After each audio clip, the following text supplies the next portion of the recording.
We keep returning citizens actively engaged in pro-social activities with mentors and programming. That's the critical element.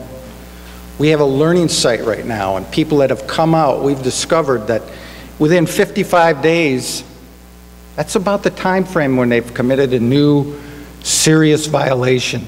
We've lost about 8 of them that have come out of the 55, and in that short a period of time. So we know that if we keep their time occupied, 70% of it, we have a better success rate. And today, it's my pleasure to introduce Anthony Peters and Agent Russ Jones from Emmet County, as they are actively involved in establishing a local community garden within Emmet County through the assistance of local churches that have donated land for this endeavor. This is a type of project that really makes a difference for participants and local communities. This would not be possible without the commitment and enthusiastic involvement of the communities and the local churches.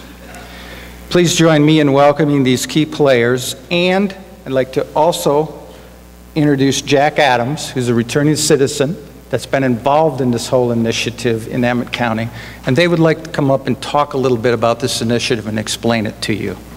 I'm Anthony Peters from the Parole office in Emmet County. A little over a year ago, we just wanted to do something different in Emmet County with our low-risk offenders for minor violations. In the past, we would put them in treatment, we would put them in jail for short terms or sometimes in prison for long terms, and we really didn't get a lot of positive effect out of that.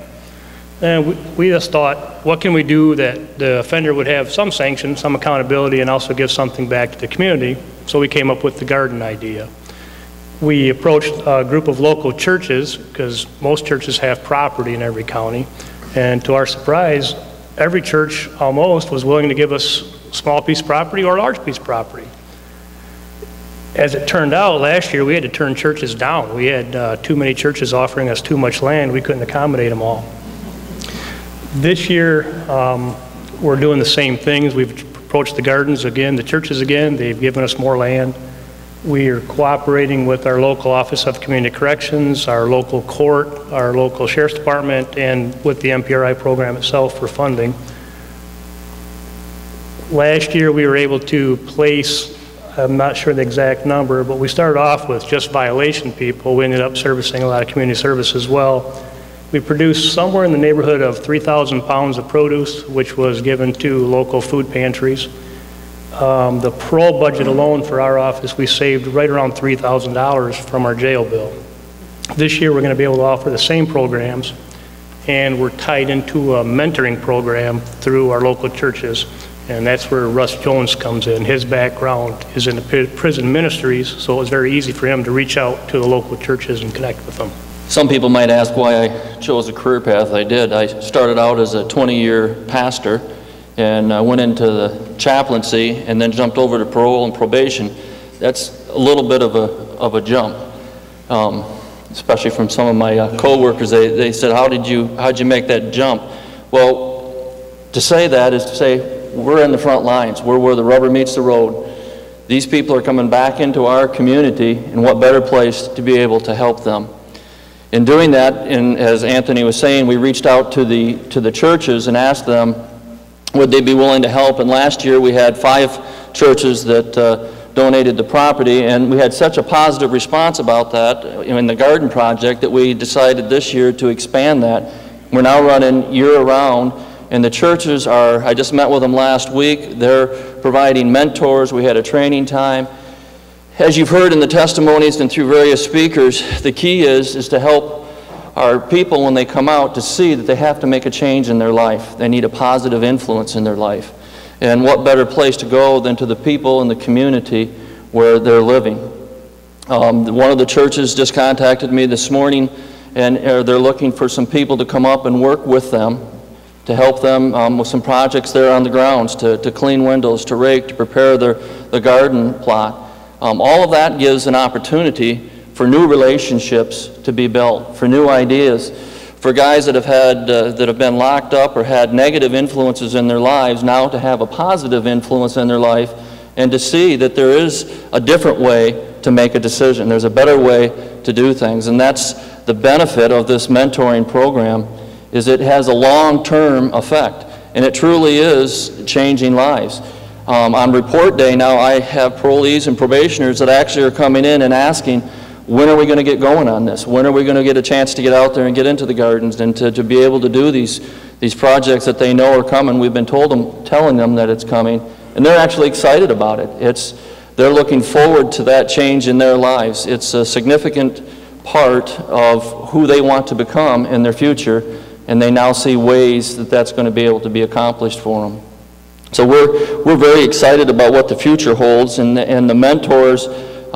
We've got churches that are at this point, they're even talking about buying a house next to one of the churches to be able to help house some of the parolees that don't have placement when they come out. They're engaging this program, this idea wholeheartedly. We have churches, I had one call me last week that had heard about this program and want to actually become involved in it because they see the need, they recognize that changes need to take place in their lives, in the parolees and probationers' lives when they come out, and this has given them an avenue, a facility to do that. And it's truly frontline kind of work. It's exciting to know that the MDOC has taken this change in direction with the MPRI program to be able to not just be a tail them and chase them and lock them up, as opposed to really make that effort to help them adjust back into society. When you think about 95% of everybody that's locked up coming back out and living amongst us, it's a positive thing to do. To that end, Jack Adams worked in our gardens last year, and even after his time was done, he decided that he wanted to continue to work there, and he's going to come and share a little bit.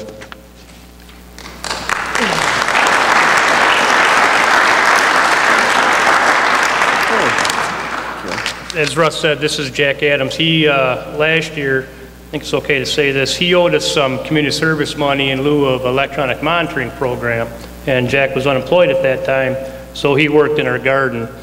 As time went on, Jack stayed with the garden program, and as Jack told me, it was the first thing that he could really take some pride in. So he stayed around and worked in our garden.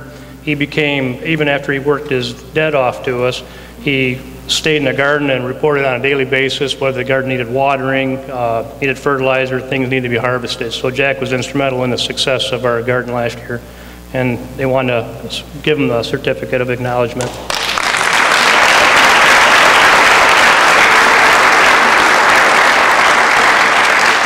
Thank you very much, Anthony. Thank you, Mr. Jones. I'd just like to say a few words. I had to write a little speech before I came, so I wouldn't know what to say when I got up here. It's a complete honor and privilege to speak here today. First off, I'd like to thank Mr. Jones and Mr. Peters for giving me the opportunity to prove myself by starting this garden from scratch. Also, I'd like to thank my beautiful wife, Megan, who supported me through the entire summer when I thought I don't even know anything about gardening. I truly got more out of the gardening project than I ever imagined. As I started the garden, I began clearing away the weeds, the sticks, and the stones, and it really made me think about my life, about clearing away the weeds and the sticks and the stones as a metaphor to me. If I cleared away all the clutter out of my life, then I could grow into something fruitful and give something back to my community, and not just in vegetables, but in hard work and care. I believe if more offenders were given this chance and took the job seriously, then they would get more out of it than they could ever hope for. Potential is what the garden project showed me I had. Mr. Jones told me a great quote a while ago. The view from the top is wonderful, but it's also a long fall from the top. This garden showed me that I had the potential to climb back to the top of my life and enjoy the view of hard work and accomplishment, and the potential to do so much more with my life. Thank you guys very much.